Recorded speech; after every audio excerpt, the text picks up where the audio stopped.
Ghost Breakers Incorporated. You make 'em, we shake 'em. Bob Hope speaking. Yes, Paulette Goddard's a partner in this firm. What? You want me to send her around? Listen, if I could tell Paulette what to do, I wouldn't send her to your house. Sucker. You know, I never knew there were so many ghosts roaming around loose until Paulette and I got into the Ghost Breakers. Believe me, the Cat and the Canary was a pink tea compared to this picture. It all starts on one terrible night. Basil Rathbone must be giving a party. That's the night that Paulette inherits a ghostly ancient castle off the coast of Cuba. The place is filled with mummies and spooks that walk at midnight. There are murders and death warnings planned to frighten Paulette and me, but we ain't frightened. I'll match you to see who faints first.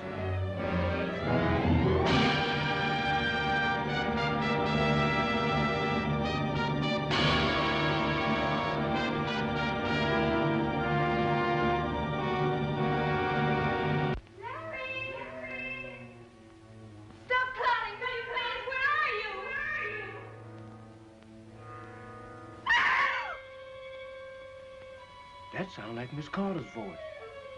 Ah, that's what they're trying to make us believe.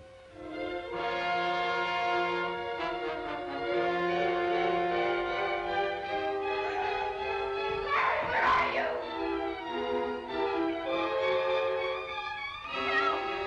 Larry, help me!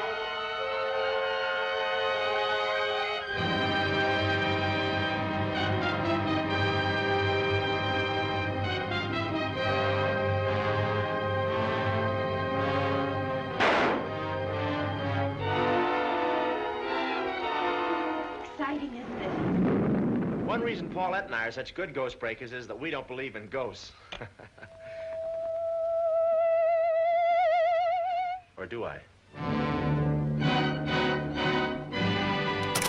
We were watching the Ghost Breakers the other day. Speaking of tone deaf casting moves, or not tone deaf casting, but I would say tone deaf scripting. You know, the Willie Best character. Oh yeah, that's kind of like.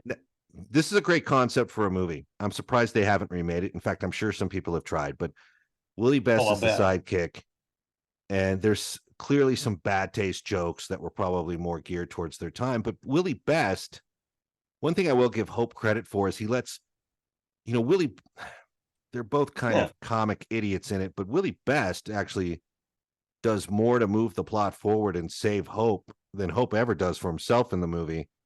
And it's almost like, why did you make him out to be this lame? I mean, Willie Best has got the gun. He knows the caliber. He solves the mystery, basically. Yeah. I mean, he's afraid of the ghost like everyone is in the movie, and it's an actual ghost. But kind of like, wait, well, I don't understand. Why are we making him so dumb? Because Hope is already dumb. Like, we already have that character. Why are we doing the lovable coward? He's just he's always plays the lovable coward. Yeah. And there's a reference.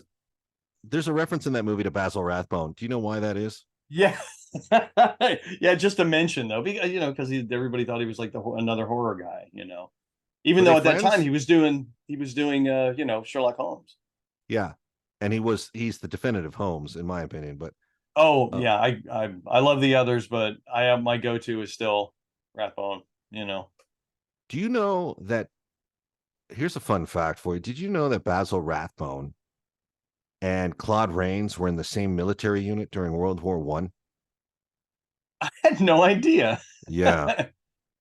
Excuse me. I had no idea. There's Claude Rains, ladies and gentlemen. Thank you. Good night. Tremendous amount of talent. That's actually not a bad Claude Rains. When we built a crypt for our Halloween, my daughter and I did like a big crypt build for our graveyard for Halloween a couple years back. And she made sure that it was between two names on it, Vincent Price or Claude Rains. And she ultimately decided that Vincent Price was too on the nose. So she was like, I'm going to go Claude Rains. Classic. Kid with a lot of taste. Go with Claude Rains. Yeah, I love Claude Rains. He is one of my all-time favorites, man. So look, let's jump ahead. We agree that Willie Best should have been allowed to play a character at least as smart as he was in real life. He was a sharp dude. Yeah. And actually a better actor, because playing dumb is not easy in movies sometimes, especially when you're so over the top. Your road to redemption is paved with tombstones.